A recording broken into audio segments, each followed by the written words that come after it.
Hello student, आपका Kapoor classes में आपका स्वागत है। जैसा कि आप हमारी नई नई वीडियो देख ही रहे हैं, जैसा कि कपूर क्लासेस आपके लिए एक से एक बेहतरीन वीडियो दिन प्रतिदिन पहुंचा ही रहा है। ठीक है, इसी बेस में आगे बढ़ते हुए हम आपके द्विघात समीकरण में एक कुछ चीज़ों को लेकर आए हैं। बेस नंबर वीडियो जो मैंने बनाई थी उसमें कुछ चीज़ें रह गई थी, मैंने खुद जानबूझ के नहीं लिखाई थी क्योंकि बच्चे ज़्यादा चीज़ों को देख के याद नहीं करते, तो इसलिए मैंने क्या करा, उन चीज़ों को शॉर्ट कर दिया। इसलिए मैंने आज पार्ट नंबर 7 वीडियो में मैंने आपको दिखाया है कि इसमें वीडियो को इसमें इन फॉर्मूलों को कैसे याद करते हैं। ठीक है, आइएगा इनको समझाता हूँ कि इसको करना कैसे होगा हमें। यानी इसमें कुछ फॉर्मूले हैं विविधकर वाले, विवेचक वाले और कुछ विवेचना वाले, मूल बिंदुओं वाले, यानी कुछ पॉइंट हैं जो आने वाले क्वेश्चन में आपके लिए बहुत महत्वपूर्ण साबित होंगे। तो मैं इसके ऊपर ही क्वेश्चन कराऊंगा आपके लिए, इस चीज़ों को समझाइए, समझो, क्योंकि इन चीज़ों को क्या है, फॉर्मूले आप नहीं करोगे तो चीज़ें समझ में नहीं आएंगी। तो क्या करना है आपको, पहले फॉर्मूले याद करने हैं। आपके लिए एक और वीडियो याद करने वाली, इसे और याद करिएगा मेरे कहने से, क्योंकि इनमें क्या है, फॉर्मूले केवल ओनली मैंने आपके लिए केवल फॉर्मूले लिए हैं, क्योंकि ज़्यादा बड़ी वीडियो मैं बनाऊंगा नहीं इसकी, आपके लिए केवल फॉर्मूले लिखूंगा। ठीक है, आइएगा चलते हैं नेक्स्ट पॉइंट पे बढ़ते हैं। एक पेन और एक कॉपी साथ में लेके बैठा करें, क्योंकि कोई भी कमेंट होता है कमेंट कर सकते हैं, कोई भी कमेंट आपको दिक्कत पैदा हो तो कॉपी पर लिख सकते हैं। ठीक है, इसलिए क्या करना है, एक पेन और एक कॉपी साथ में लेके बैठा कर हमारे चैनल को सब्सक्राइब करते रहें और वॉचिंग टाइम बढ़ाते रहें। आइएगा अपने पॉइंट पर चलते हैं। यानी पहला क्या है हमारा, यानी द्विघात समीकरण। द्विघात समीकरण तो आप पढ़ ही रहे हैं रोजाना कि द्विघात समीकरण का मानक रूप क्या होता है। आपको मैंने मानक रूप नहीं बताया, मानक रूप होता भैया आपको पता है सब कुछ।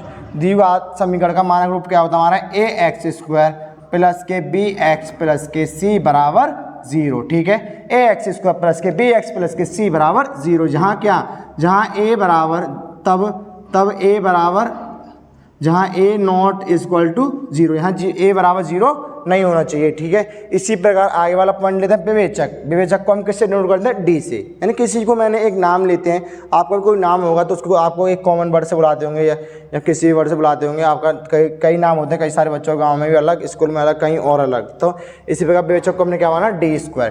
d² माना इसका फॉर्मूला होता है, इसका फॉर्मूला होता है b² माइनस के 4ac। ठीक है, क्या होता है, b² माइनस के 4ac। ठीक है, इसका एक फॉर्मूला होता है। इसी प्रकार द्विघात सूत्र, द्विघात सूत्र का एक फॉर्मूला होता है, आपको मैं बताता हूँ, -b plus minus under root b² minus के 4ac अपॉन 2a। ठीक है, दोबारा इन तीनों फॉर्मूले को समझिएगा कैसे करते हैं। यानी द्विघात समीकरण का मानक रूप क्या होता है, ax² प्लस के bx प्लस के c बराबर 0, जहाँ a बराबर नॉट इक्वल टू 0। यहाँ विवेचक का एक फॉर्मूला होता है d² बराबर b² माइनस के 4ac। ठीक है, यहाँ द्विघात सूत्र होता है, यहाँ एक द्विघात सूत्र होता है, क्या बोलते हैं इसे, माइनस के b plus minus under root b² minus के 4ac अपॉन 2a। यानी हम नेक्स्ट पॉइंट में बढ़ते हैं, मूलों की प्रकृति। आइएगा, ये क्या होता है मूलों की प्रकृति, आपको मैंने बताया हूँ। मूल क्या होते हैं, यानी x तथा y या कुछ भी मान सकते हैं आप, किसी के मानों को निकालना। मूलों की प्रकृति क्या होती है, यानी मैंने जब d बराबर 0 रखता हूँ, कहीं क्या रखा मैंने, d बराबर क्या रखा, ये d बराबर क्या रखा मैंने, 0 हो तो प्रकृति कैसी आएगी, मानी मूलों की प्रकृति कैसी आती है, वास्तविक तथा समान। यानी कोई चीज़ वास्तविक होती है, यानी वह चीज़ जो है वही दिखेगी और समान एक जैसी होगी। जैसे कि इसका मान आया माइनस के b/2a और माइनस के b/2a।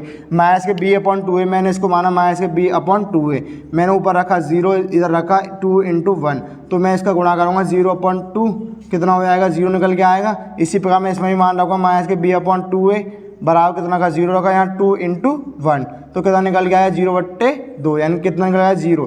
देखो दोनों के मान समान आ रहा है, तो इसी प्रकार क्या बोलते हैं, वास्तविक तथा समान। और मान कैसे इन दोनों के समान रहते हैं, माइनस के b/2a और माइनस के b/2a। ठीक है, माइनस के b/2a माइनस के b/2a। इसी प्रकार जब d लेस देन हो तो, यानी d बड़ा हो किससे, 0, तो प्रकृति कैसी आएगी, वास्तविक तथा असमान।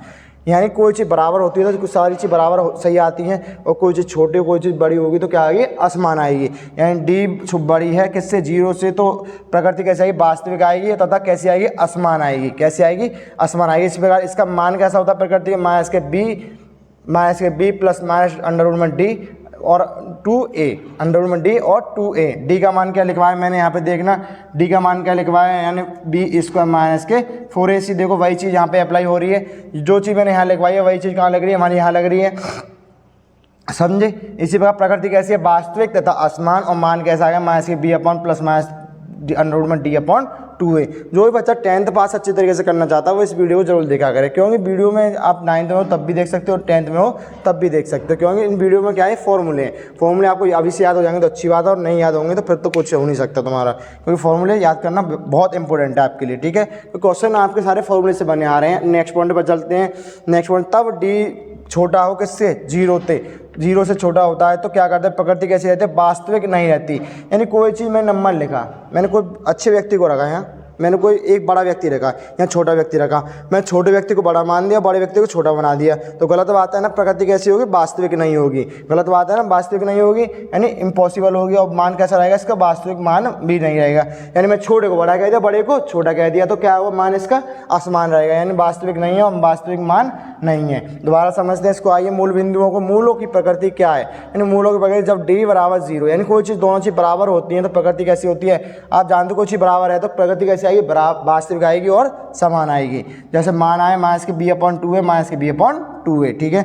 जब d बराबर 0, यानी कोई चीज़ बड़ा व्यक्ति, मैंने बड़े बोला, बड़े को बड़ा बोला, छोटे को छोटा बोला, तो मैंने क्या, प्रकृति कैसी आएगी, वो वास्तविक है, यानी बड़े को बड़े बोलेंगे और छोटे को छोटे बोलेंगे, तो क्या है, प्रकृति कैसी वास्तविक है तथा असमान होगी। यानी एक व्यक्ति छोटा है इसमें, एक बड़ा है तथा कैसी है, असमान है। लेकिन यहाँ क्या था, बराबर थे दोनों, तो क्या थी, समान और वास्तविक।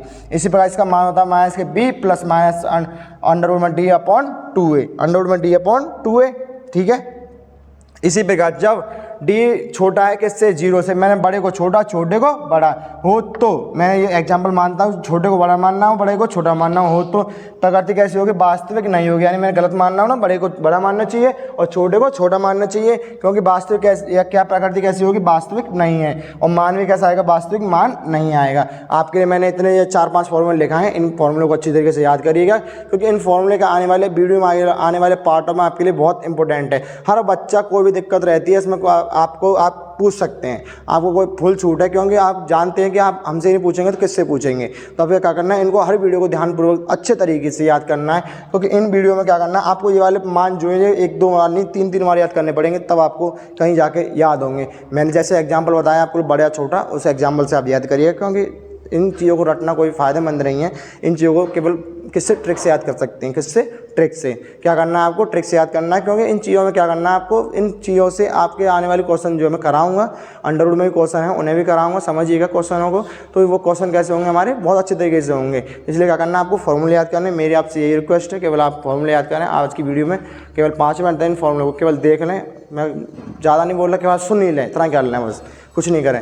तो क्या करना, आपको केवल याद करना। जो भी आपके दोस्त हैं उनको वीडियो शेयर करें, क्योंकि फॉर्मूले वाली वीडियो ये बहुत इंपॉर्टेंट होती है। और आपके जो भी मित्र, आपको और भी पड़ोस में रहने वाले बच्चे हैं जो 10th है, 9th में, 8th में हैं, और भी बच्चे पढ़ सकते हैं। कुछ बच्चे होते हैं अपने प्रति, यानी वो 9th में 10th का पढ़ना चाहते हैं, 10th का 11th का पढ़ना चाहते हैं। इस प्रकार क्या करना है आपको, इन चीज़ों को समझाना है, इन चीज़ों को, वीडियो को शेयर करना है उसको, क्योंकि कुछ बच्चे चाहते हैं कि हमारे पास कुछ एक्स्ट्रा रहे। एक्स्ट्रा रहेगा तो आप इन वीडियो को शेयर करिएगा, क्योंकि हम आपके लिए कुछ सिखाते ही हैं। क्या करते हैं, सिखाते हैं, आपको पढ़ाते नहीं, केवल सिखाते हैं आपको। आप सीख गए तो पढ़ना भी सीख जाओ। मैं बोलता हूँ कि हम बोर्ड कराते हुए हैं जो बोर्ड में आता है, ठीक है। आपके लिए बहुत इंपॉर्टेंट वीडियो है आपके लिए आज ये, आप ध्यानपूर्वक करिएगा। थैंक यू, धन्यवाद। वॉचिंग टाइम बढ़ाते रहिएगा और यूट्यूब चैनल सब्सक्राइब कराते रहिएगा। Thank you.